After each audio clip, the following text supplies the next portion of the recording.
Kita mulai nanti, kan nanti ini ada berapa kuliah ya, Jen, totalnya itu? 48. Oke ya, bismillahirrahmanirrahim. Assalamualaikum warahmatullahi wabarakatuh. Terima kasih untuk teman-teman dari program Tasawuf Psikoterapi angkatan keberapa ya? Campur. 19. Angkatan ke-19 ya. 2019. Ya, 2019. Ini adalah semacam program apa ya? Semacam program tambahan ya. Program ekstrakurikuler. Temanya itu sebenarnya self healing ya. Bagaimana proses tazkiyatun nafs. Kegiatannya itu 1 tahun. Jadi D1 ya. Non gelar. D1 non gelar.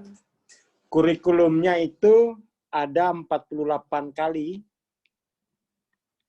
kuliah pengantar dan setelah ini 6 bulan, 48 kali itu 6 bulan. Dan ada sesi 6 bulan berikutnya itu praktek ya. Sesi praktek. 48 kali pertemuan ini sifatnya bisa online, bisa offline, tapi kemungkinan besar itu offline. Online ya. Nanti pematerinya juga bisa saya, bisa juga dari teman-teman kelompok komunitas PCI itu bisa. Setiap kali kuliah nanti dibuatkan model semacam ini. Dibuatin model. Sehingga kemudian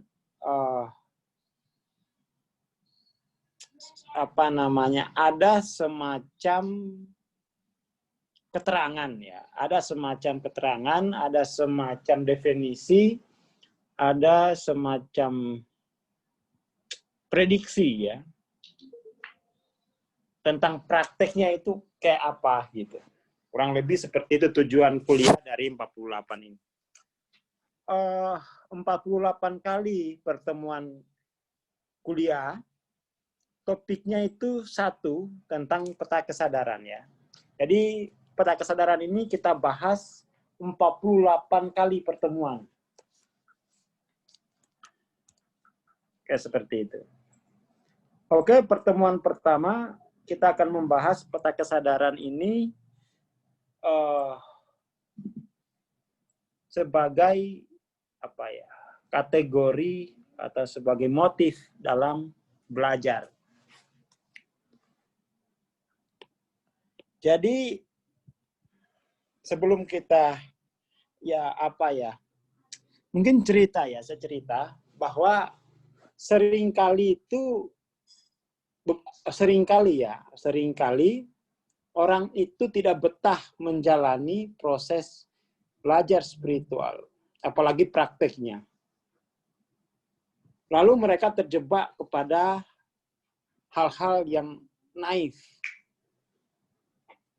Setelah saya melihat banyak orang yang udah bayar gitu keluar ya, bayar terus nggak mau belajar lagi. Akhirnya itu saya berpikir, ini kenapa kayak begini? Lalu kemudian sampai pada sebuah temuan kesimpulan. Jangan-jangan ini sebenarnya ketiadaan ya perspektif, tidak mampu membedakan apa sebenarnya spiritualitas itu gitu. Tujuannya apa ya. Maka kemudian dari peta ini kita bisa menganalisis ya, atau bisa menemukan tipe-tipe pembelajaran ya, bukan tipe-tipe belajar, model-model pembelajaran, desain pembelajaran ya, desain pembelajaran.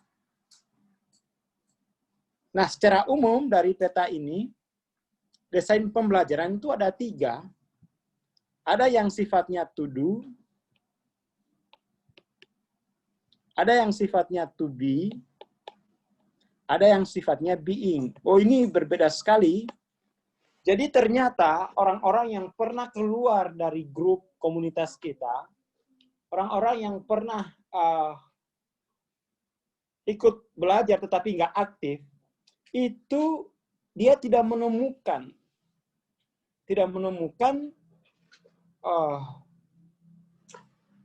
arah yang jelas gitu dalam proses pembelajaran.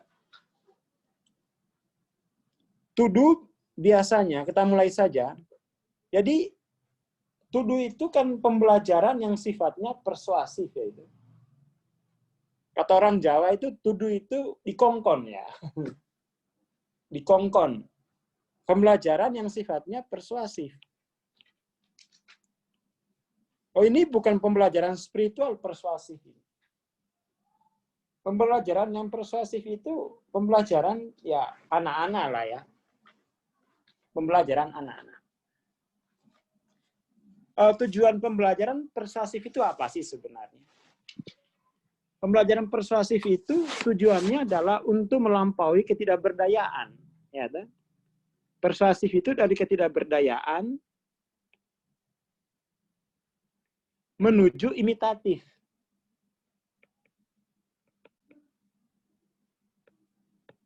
Pembelajaran persuasif itu pembelajaran dari ketidakberdayaan menuju imitatif. Nah, ini pembelajaran semacam ini mungkin yang diharap-harapkan oleh ribuan jiwa itu. Tapi pembelajaran semacam ini tidak membawa kemana-mana, ya. Ini pembelajaran yang imitatif ini, ya, membebek saja. Pembelajaran imitatif ini kemudian tuh kalau kita lihat dalam sosial ya, ini sebagai komoditi saja, ya toh. Jadi kalau ada demo ini cocok nih digarap. Jadi kalau ada demo, ini orang-orang yang menyukai pembelajaran to do, itu gampang tuh. Nah, itu dia. Sediakan saya nasi bungkus, kasih amplop 50.000 suruh teriak. Nah, itu masih banyak itu masyarakat semacam itu ya, yang menginginkan pembelajaran to do. Pokoknya pembelajaran yang sifatnya to do ini jawabannya hanya satu, siap jenderal, siap. Nah, itu aja, hanya imitasi, hanya mampu mengucapkan siap laksanakan, siap dan, siap bosku, kayak gitu.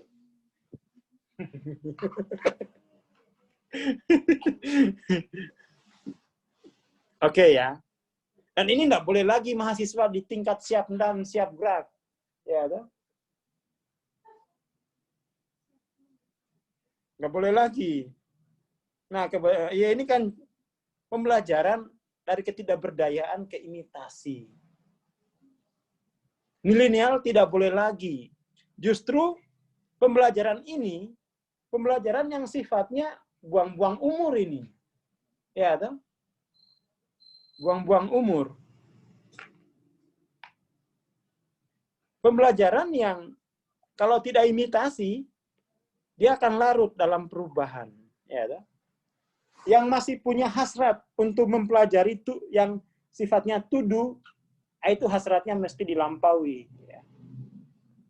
Ini kategori force. Dia sifatnya sugestif, persuasif ya. Sugestif.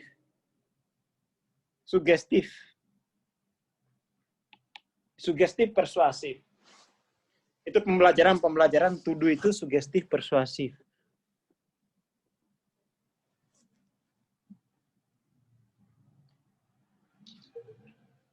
Ini udah nggak boleh lagi. Ini gampang disuruh demo ini. Ini gampang dimobilisasi orang-orang semacam ini. Dimobilisasi untuk menjadi apa? Cheerleader aja. Untuk menjadi apa tuh? Sorak-sorai, ya toh? Untuk diajak sorak-sorak bergembira, ya toh? Ini untuk diajak menjadi martir, ya toh? Ini kan banyaklah masyarakat kita itu. Ini pembelajaran ya anak TK lah ini, ya toh? Apa?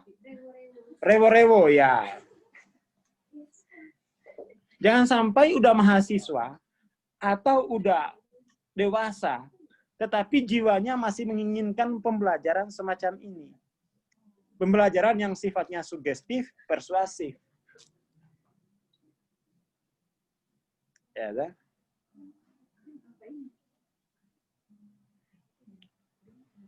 Ada nggak yang di sini yang masih senang disugesti? Tolong bang, tolong ditiup ubun-ubun saya bang. Nah, tadi sugesti dia.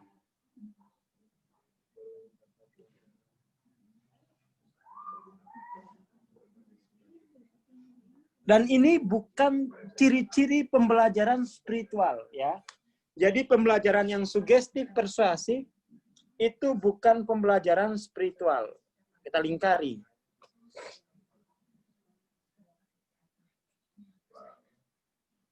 Lalu naik ke pembelajaran level berikutnya. Ini pembelajaran yang sifatnya itu kalau kita pakai persuasif kritis, ya toh? Persuasif kritis. Pembelajaran semacam ini sifatnya itu pembelajaran tematik, ya, satu tema. Tema kepemimpinan, kepemimpinan semua, ya toh? Harapannya itu kan pembelajaran yang sifatnya to be. Pembelajaran yang sifatnya to be. Bagaimana bang saya bisa jadi terapis yang hebat? Apa tema-tema yang harus saya pelajari? Ya, toh? Di sini kemudian tuh terjadilah kulaan tematik itu. Ya, toh? Kulaan tema. Ini juga bukan pembelajaran yang cocok untuk spiritualitas. Jadi kalau coba tanya orang-orang yang menjadi terapis, itu tema pembelajarannya itu banyak. Terapi ala B, terapi ala C, terapi ala D, ala E, sampai alai. Terapi ala alai. Itu namanya pembelajaran persuasif kritis, tapi sifatnya masih tematik. Ya, imitatif, adaptif. Mahasiswa tidak boleh belajar ini. Pelajaran tematik itu pembelajaran anak SMK. Ya, toh? Mahasiswa kok masih menginginkan pembelajaran tematik. Itu kan nggak usah jadi, kalau pembelajaran tematik itu nggak usah kuliah di universitas. Kuliah saja di LPK. Kuliah saja di vokasi. Itu tematik itu. Kuliah di vokasi. Itu pasti dia tematik. Ya, toh? Jadi ini pancingan dulu nih, pancingan ya. Jadi kelas self-healing ini untuk mahasiswa artinya dia yang sudah melampaui to do dan to be.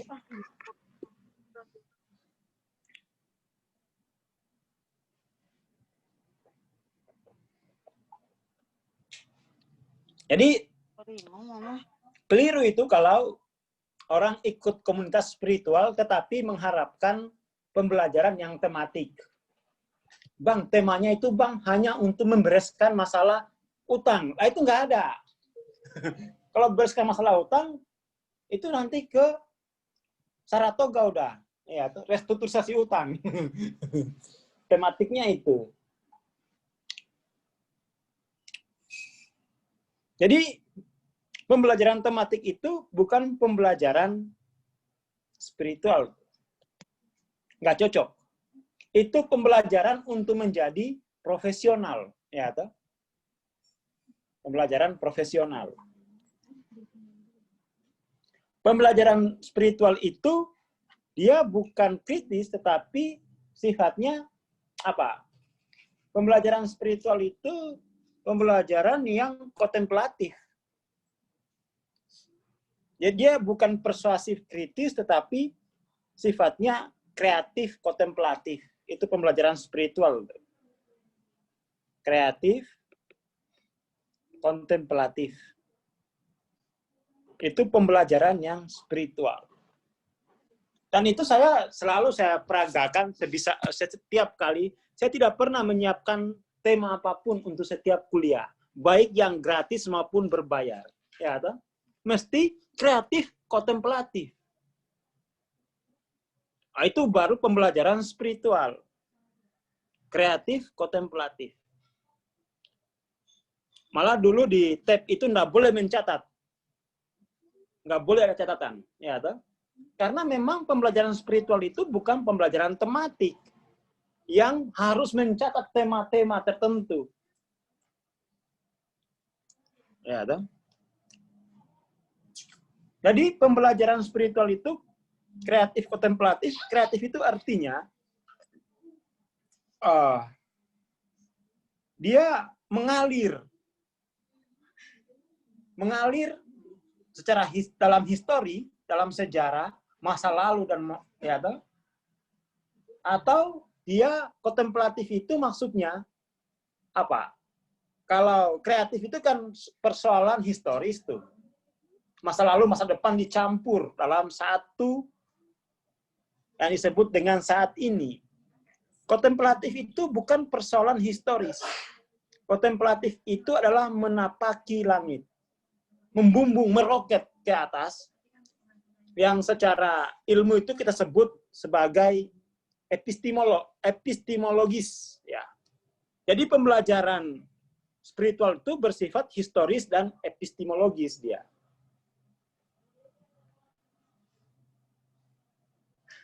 Ini kemudian tuh banyak yang nggak tahan, ya, banyak yang tidak tahan dalam komunitas spiritual itu karena pembelajarannya historis, epistemologis, kreatif, kontemplatif, ya kan? Tidak ada tematiknya dan itu mungkin menyengsarakan dan itu membuat orang itu kelihatan bodohnya karena selama ini dia mempelajari yang sifatnya sugestif persuasif, persuasif kritis, ketika dia berhadapan dengan komunitas spiritual yang sifatnya kreatif, kontemplatif, historis, epistemologis, remuk dia. Jadi bodoh di situ. Ya, banyak yang left tuh, banyak yang left.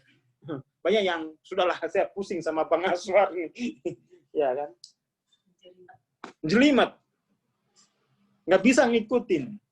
Karena ini tadi dia mengharapkan diajarkan tematik. Kalau tematik jangan belajar spiritual, ya, belajar profesi. Kalau mau yang tematik,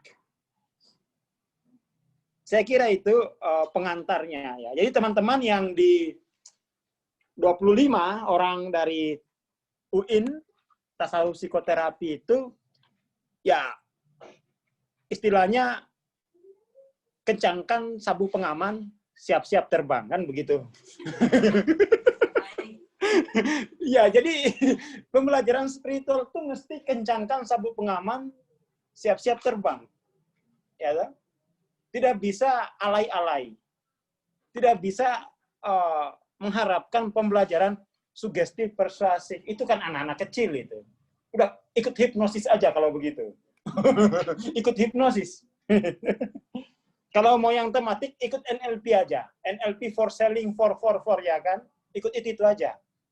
Kalau mau yang kreatif, kontemplatif, ya kencangkan sabuk pengaman, mari berpetualang secara historis dan epistemologis. Itu maksudnya. Saya kira, jadi kalau teman-teman besok-besok mengikuti kuliah ini kok rasanya kayak diaduk-aduk, kayak naik roller coaster gitu, nah itu namanya historis epistemolog seperti itu ya. Ya. Itu yang pertama kali dirasakan Bu Atun ya, waktu di UIN. Habis ikuti presentasi, saya kok kayak habis naik roller coaster ya Bang Aswar. Ya itu spiritual seperti itu. Tahan banting, punya daya lenting. Nah itu tuh. Tahan banting, daya lentingnya pak kan. Itu spiritual seperti itu. Spiritual kok gampang masuk angin, bad mood, moody. Ya toh? Enggak. Itu enggak kreatif, enggak kontemplatif. Spiritual itu tahan banting dan daya lentingnya tinggi. Dan untuk teman-teman dari UIN, saya ucapkan selamat datang di pembelajaran kreatif kontemplatif. Oh, ini adalah kuliah pertama, semacam perkenalan ya, perkenalan medan. Yang penting sabuk pengaman jangan sampai tidak dipasang. Nanti terpelanting nanti ya, nggak left nanti. Ini sudah saya ingatkan di awal, ya. Tapi yang jelas karena kreatif kontemplatif, maka pembelajaran itu menjadi penuh dengan sukacita.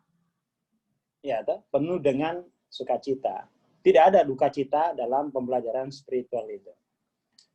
Kenapa tidak ada sukacita? Tidak ada duka cita karena pembelajaran dalam spiritual itu sifatnya working with. Jadi apa? Working with itu kalau bahasa Indonesianya itu berat sama dipikul, ringan sama dijinjing, itu working with. Jadi penuh sukacita dia. Berat sama dipikul, ringan sama dijinjing. Itu artinya working with. Saya kira cukup ya untuk kuliah pertama. Ini sekedar pembuka jalan ya, ya katakanlah biar nggak shock. Ya, biar nggak shock. Saya kira itu ya, Lord Jenny. Terima kasih. Teman-teman dari ATEP ini ya, dari ATEP TLOC. Ya, kenapa ini tidak saya sampaikan di di TEP, di TLOC, saya sembunyikan? Ya karena memang ini berat menghadapi kenyataan bahwa pembelajarannya itu bersifat historis, epistemologis itu kan kalau ngomongin itu kan pantas di mahasiswa itu. Pantas. Tapi kalau di umum itu nggak pantas. Ya, toh? Jadi memang selalu ada perbedaan term.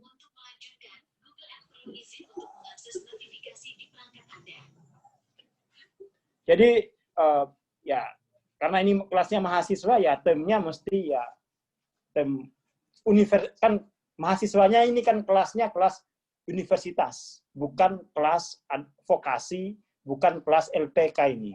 Jadi bahasanya juga harus universitas. Saya kira itu ya. Kita mungkin perlu ada semacam tanya jawab 15 menit ya sebelum kita tutup kuliah pertama ini. Jadi kuliah pertama ini sasarannya adalah mengenali tipe pembelajaran yang akan dilalui. Silakan, ada yang bertanya dari UIN?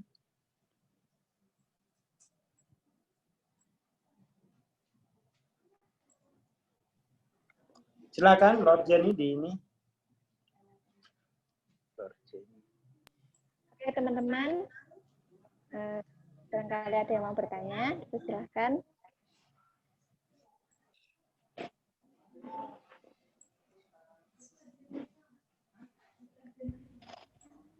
Izin bertanya. Ya, silahkan. Siapa ini? Hak. Kreatif, kontemplatif. Tarhan. Ini Bang, ada yang bertanya, Bang. Monggo. Bismillahirrahmanirrahim. Terima kasih atas kesempatannya kepada Mbak Jannah ya. Sebelumnya, saya ingin bertanya, kan di pamflet dulu awal itu kan pendaftaran kan itu materinya tentang tazkiyatun nafas. Nah, apakah nanti pembelajaran ini itu menganut pada materi tazkiyatun nafas pada seorang ulama, misalnya menggunakan tazkiyatun nafas ala Imam Al-Ghazali misalnya, atau bagaimana? Terima kasih. Oke, terima kasih Mas pertanyaannya. Bang Asar, bisa dijawab. Oke ya, bismillahirrahmanirrahim. Jadi tazkiyatun nafs itu ya gini, dalam spiritualitas itu pada dasarnya semua ya, entah dari Islam, entah dari Buddhis atau dari yang lain, prinsipnya itu satu. Prinsipnya itu satu. Pembelajaran spiritual itu sifatnya hanya membuang yang tidak penting, membuang yang tidak perlu dalam diri kita. Jadi itu juga ya entah itu Imam Ghazali ya, entah atau yang lain, prinsipnya itu tazkiyatun nafs itu adalah mensucikan jiwa dari kekotoran, ya toh? Itu salah satu prinsip dasar. Kan ada 3 tahapan tuh. ada taholi, tahalid, sama tajali. Itu prinsipnya sama semua. Dan di dalam kuliah-kuliah kita ini, dia tidak mengacu pada satu tokoh, tetapi semacam kompilasi ya, gabungan berbagai macam tokoh. Dan kalau saya sendiri ya ya kalau kita bahas versi Islamnya itu kan tarekat ya. Saya sendiri ya bertarekat Sataria gitu. Saya kira itu Mas siapa tadi? Atta Halilintar siapa ini? Mas Atarkan Aurel ya. Ya. Saya pikir Atta Halilintar Aurel nih. Ya. Terima kasih, Pak. Oke.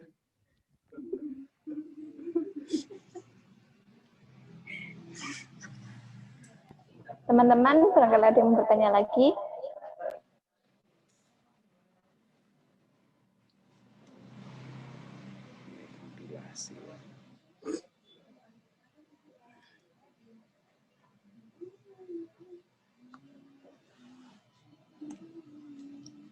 Kayaknya udah langsung kontemplatif semua ini.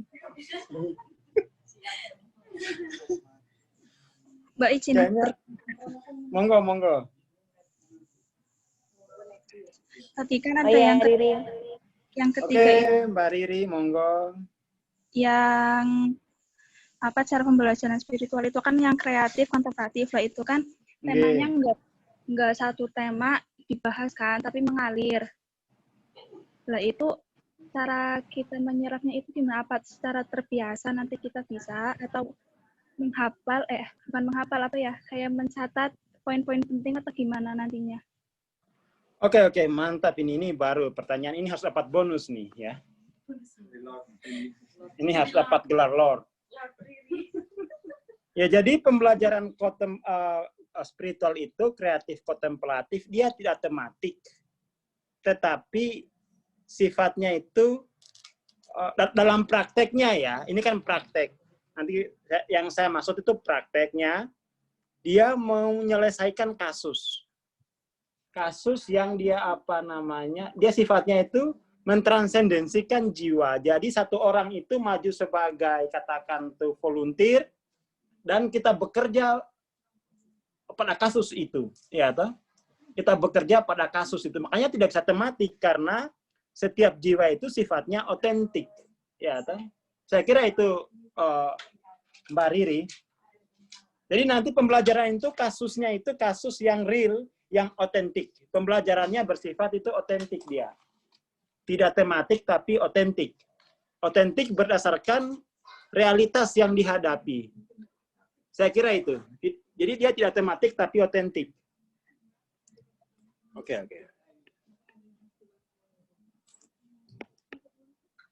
Ada lagi?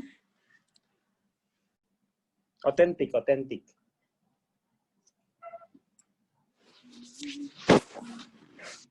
Kang Anwar, monggo Kang.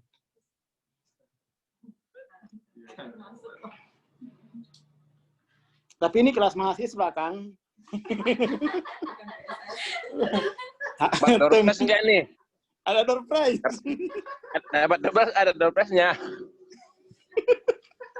Nah, itu kalau door prize itu kayaknya sugesti persuasif nih.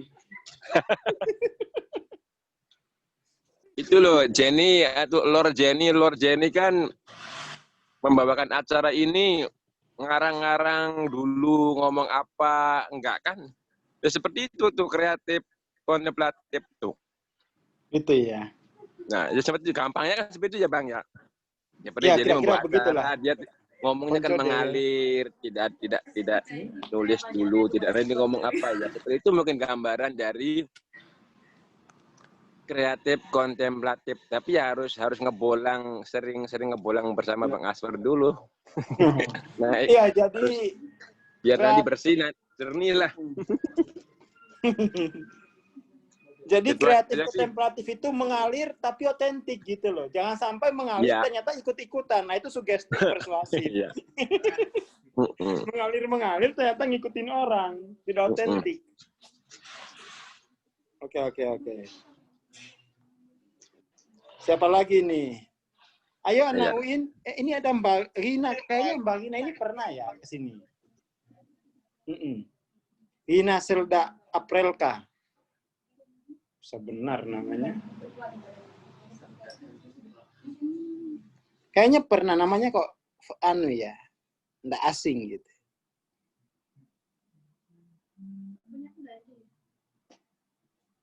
Ya udah, saya kira itu ya.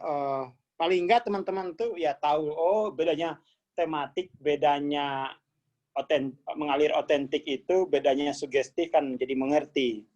Jangan-jangan udah habis banyak, ternyata pelajarannya sugestif, tematik, sugestif, tematik, sugestif, tematik. Kayak STTS, STTS, bolak-balik saja itu. Hanya ganti gelas. Menunya itu saja.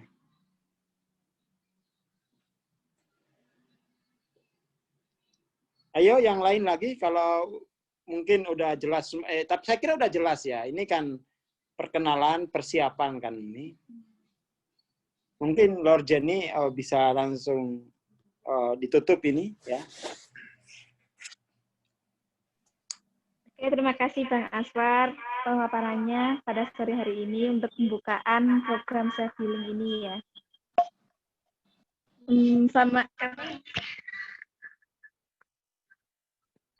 Sampai bertemu pada besok ya, hari Senin tanggal 19 Oktober 2020. Terima kasih teman-teman semuanya. Assalamualaikum warahmatullahi wabarakatuh.